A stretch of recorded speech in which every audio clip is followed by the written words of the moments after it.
नमस्कार दोस्तों, स्वागत है आपका आपके अपने exam Guru tips and tricks में लूसेंट ऑब्जेक्टिव क्लास नंबर 10 आज हम करने वाले हैं। इसमें लूसेंट के ऑब्जेक्टिव साइंस के क्वेश्चंस को हम कर रहे हैं। ठीक है, चलिए बात करें। 40 क्वेश्चन डेली करते हैं, आज भी हम 40 ही करेंगे और इस प्रकार से कुल मिला के आज को लेके आप 400 प्रश्नों को कंप्लीट कर लोगे। ठीक, तो ज़्यादा टाइम वेस्ट नहीं करेंगे, शुरू करेंगे। आई होप आपने चैनल को सब्सक्राइब कर लिया होगा।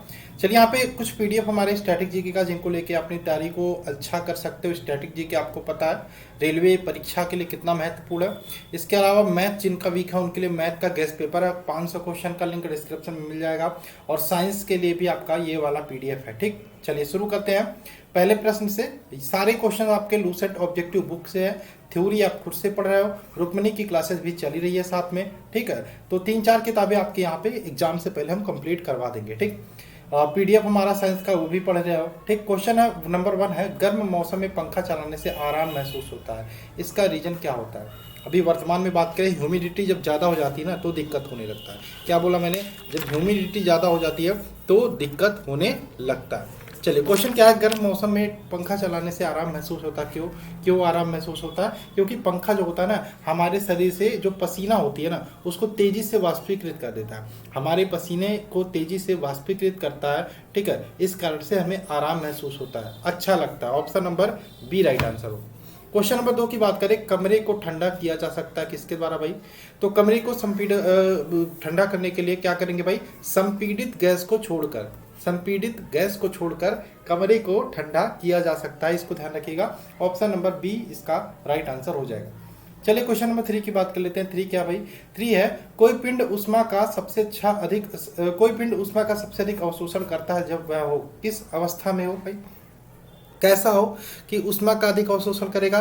भाई मैंने बताया था ना कि कल वाले क्वेश्चन में कि बर्फ की चादर जो ढकी होती है पहाड़ों पर, वो क्यों नहीं गलती अचानक से, क्यों धीरे धीरे गलती है जब डायरेक्ट सनलाइट या सूर्य की किरणें पड़ती हैं। क्योंकि बर्फ आप देखते हो ना, ये व्हाइट सी होती है और व्हाइट चादर की तरह फैली होती है, और व्हाइट क्या करता है? किरणों को परावर्तित कर देता है। जो किरणें आती हैं उसको मैक्सिमम अधिकतर किरणों को परावर्तित कर देता है, जिस कारण से ये बर्फ होती है धीरे धीरे पिघलती है। ठीक है, अब जो सैनिक होते हैं, आपने देखा होगा हमारे सेना के जवान जो वीर सपूत हैं भारत के, वो कहाँ रहते हैं भाई? वो रहते हैं लेह में। लेह क्या कहूँ, क्या बोलते हैं उसको, जो एकदम ठंडा है जगह का नाम लेह ही बोलते हैं ना, लेह लद्दाख है। ठीक है, तो वहाँ पे क्या बोलते हैं, चलो वहाँ पे बर्फ सी जमी रहती है, सफ़ेद सफ़ेद, और वहाँ सफ़ेद सफ़ेद बर्फ जमी रहती है। तो वहाँ पर वो रहते हैं, ग्लास लगाए रहते हैं, एक चश्मा लगाए रहते हैं, क्योंकि बर्फ पे टकरा के सूर्य की लाइट जो रिफ्लेक्ट होती है ना, वो उनके आँखों को नुकसान पहुँचा सकती है। तो ध्यान रखिएगा। ठीक है, ये भी आप अब बात करें यहाँ पे, कोई पिंड उष्मा का सबसे अधिक अवशोषण कब करेगी भाई? सफेद रहेगी तो क्या करेगी? परावर्तित कर दे रही है, तो सफेद तो इसका आंसर होगा नहीं। हाँ, सफेद नहीं होगा तो काला होगी, तब सबसे अधिक अवशोषित करेगी। काला और खुरदुरा, ऑप्शन नंबर ए इसका राइट आंसर होगा। चलिए क्वेश्चन नंबर बात करें 4 क्या है, किसी बिंदु पर फ़ारेनहाइट तापक्रम पर, किस बिंदु पर फ़ारेनहाइट और सेंटीग्रेड तापक्रम का दोगुना होता है? चलिए इसका आंसर क्या होगा?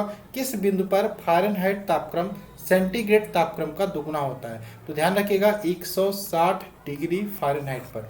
ऑप्शन नंबर इसका डी राइट आंसर होगा। ठीक है, किस ताप पर, कौन सा ताप है जिस पर फ़ारेनहाइट और सेंटीग्रेड दोनों समान होते हैं? आप मुझे कमेंट बॉक्स में कमेंट करके बताइएगा। ठीक, चलिए नेक्स्ट क्वेश्चन की बात करें। थर्मोमीटर में आमतौर पर पारा का प्रयोग किया जाता है, क्यों भाई? क्यों पारद का प्रयोग किया जाता है? तो थर्मामीटर में पारे का प्रयोग इसलिए किया जाता है क्योंकि इसकी उच्च चालकता होती है। इसकी जो चालकता होती है ना, ये उच्च होती है। Option number C right answer हो जाएगा। चलिए क्वेश्चन नंबर 6 की बात कर लेते हैं। अशुद्धियों के कारण द्रव का क्वथनांक बॉइलिंग पॉइंट पर क्या प्रभाव पड़ता है? अशुद्धियों के कारण द्रव के क्वथनांक या बॉइलिंग पॉइंट की बात करें, इस पर क्या प्रभाव पड़ता है? तो ये जो होता है बॉइलिंग पॉइंट, ये बढ़ जाता है, यानी कि option number A right answer होगा। क्वेश्चन नंबर 7 की बात कर लेते हैं। 7 क्या भाई? एक स्वस्थ मनुष्य के शरीर का ताप कितना होता है? एक स्वस्थ मनुष्य के शरीर का ताप की बात करें, अगर जो आपसे केल्विन में पूछे, 310 केल्विन कहोगे। आपसे सेल्सियस में पूछा तो 37 डिग्री सेल्सियस बोलोगे। ठीक है, अगर जो आपसे फ़ारेनहाइट पूछे तो 98.6 डिग्री फ़ारेनहाइट बोलोगे। इसको आप याद रखोगे। तो क्या पूछा है भाई? सेल्सियस में यहाँ पे दिया 37, option number A right answer होगा। क्वेश्चन नंबर 8 की बात करें, प्रेशर कुकर में खाना कम समय में पकता है, क्यों? क्यों कम समय में पकता है भाई प्रेशर कुकर में? देखो क्या होगा, प्रेशर कुकर पैक होता है और उबलते हुए जो पानी होता है उससे भाप भी निकलता है और उसमें प्रेशर भी अधिक होता है, तो कह सकते हो अधिक दाब के कारण उबलते हुए पानी का ताप बढ़ जाता है, इस कारण से प्रेशर कुकर में खाना जल्दी पक जाता है। तो कह सकते हो अधिक दाब के कारण उबलते हुए पानी का ताप बढ़ जाता है। देखो यहाँ पे ध्यान रखना यार, पुराने ज़माने में जो खाने बनते वो अच्छे होते थे। आपको पता है कुकर में दाल पकती नहीं है, ये गलती है, तो मज़ा वो खाने में नहीं आता। ठीक है, तो ये चीज़ें ध्यान रखिएगा। आगे बात करें, अब तो जल्दीबाजी में कहाँ किसके पास समय होता है बैठ के पकाना।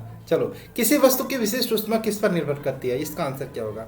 किसी वस्तु की विशिष्ट ऊष्मा किस पर निर्भर करती है? तो विशिष्ट ऊष्मा किसी वस्तु को पिंड के द्रव्य पर निर्भर करती है। Option number A right answer होगा।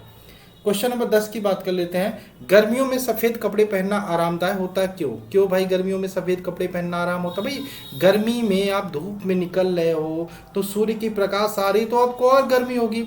अब काले कपड़े पहन लोगे तो मैंने बताया कि काला क्या करती है, ऊष्मा को अवशोषित करती है, तो सूर्य की किरणें आएंगी तो अवशोषित करेंगी तो आपको और गर्मी होगी ना। लेकिन अगर जो वही सफ़ेद पहनोगे तो वो भी जो भी किरणें आएगी, जो भी ऊष्मा आएगी उसको रिफ्लेक्ट करने की कोशिश करेगी, इसलिए ये आरामदायक होगी। ठीक है, तो क्या होगा आंसर? ये अपने ऊपर पड़ने वाली सभी ऊष्मा को परावर्तित कर देती है। Option number A right answer होगा। चलिए क्वेश्चन नंबर 11 की बात कर लेते हैं, खाना पकाने के बर्तनों के नीचे बाहरी हिस्सा काला क्यों छोड़ा जाता है? क्या आंसर होगा भाई? अभी जो मैंने बताया ये भी आप देख सकते हो, क्यों छोड़ा जाता है? क्योंकि यह काली सतह जो होती है ना ऊष्मा की अच्छी अवशोषक होती है, इसलिए ऑप्शन नंबर इसका डी राइट आंसर होगा। ठीक, क्वेश्चन नंबर 12 की बात कर लेते हैं। 12 क्या है भाई? 12 है, एक श्वेत और चिकनी सतह कैसी होती है? एक श्वेत और चिकनी सतह कैसी होती है? तो श्वेत और चिकनी सतह की बात करें, ये क्या होती है? ताप का खराब अवशोषक और अच्छी परावर्तक। श्वेत की बात करें अच्छी परावर्तक होती है ना, चिकनी सतह खराब अवशोषक होती है, अच्छी परावर्तक होती है। ऑप्शन नंबर इसका बी राइट आंसर होगा।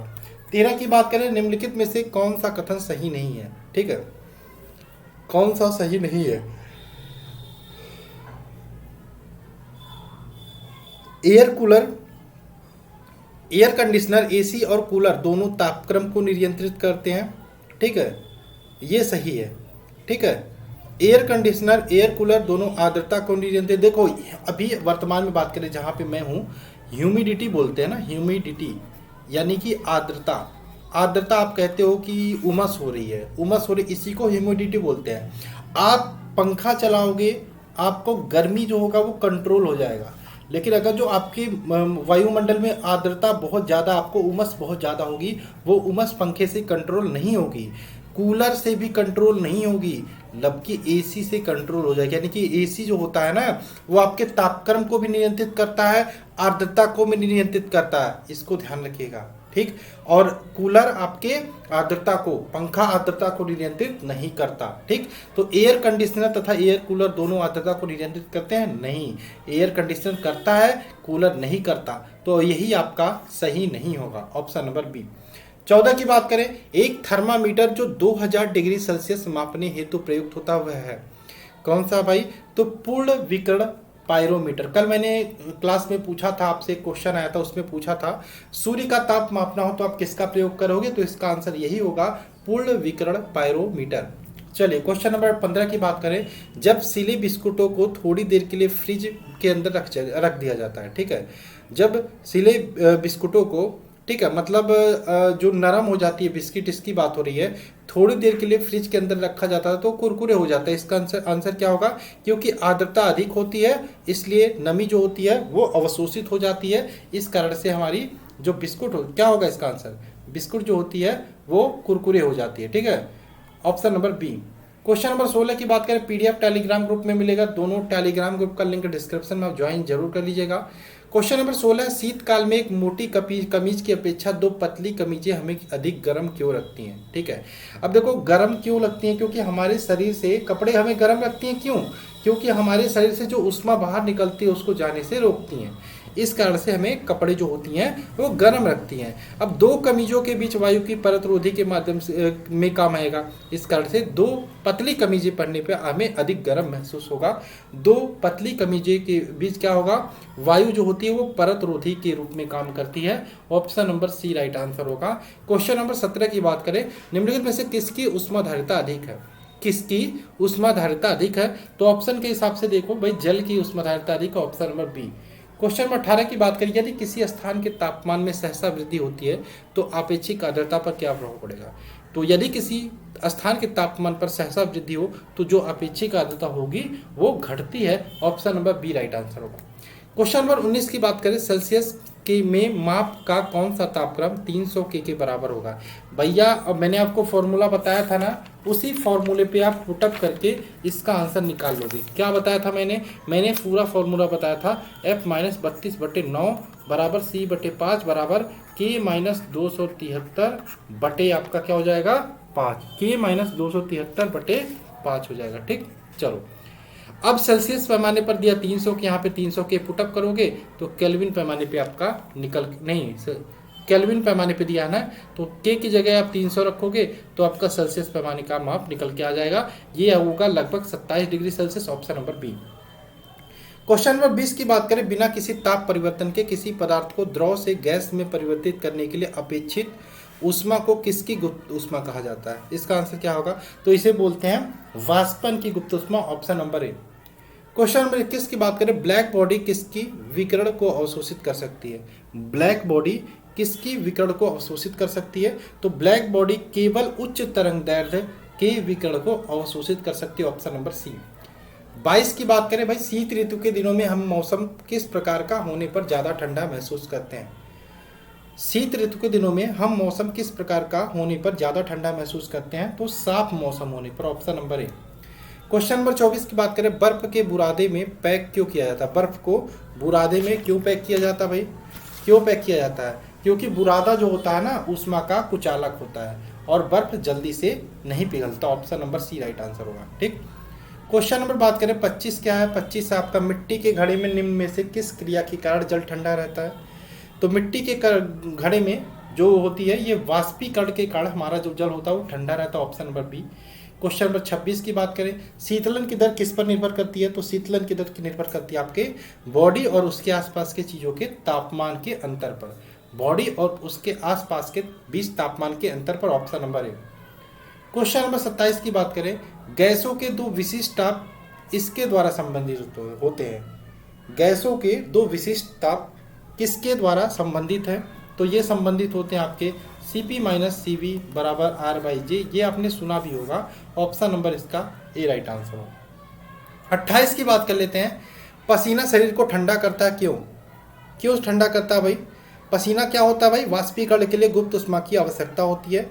ठीक है, इसलिए पसीना शरीर को ठंडा करता है, क्यों? कि इसका आंसर होगा वाष्पीकरण के लिए शरीर को गुप्त ऊष्मा की आवश्यकता होती है, ऑप्शन नंबर बी।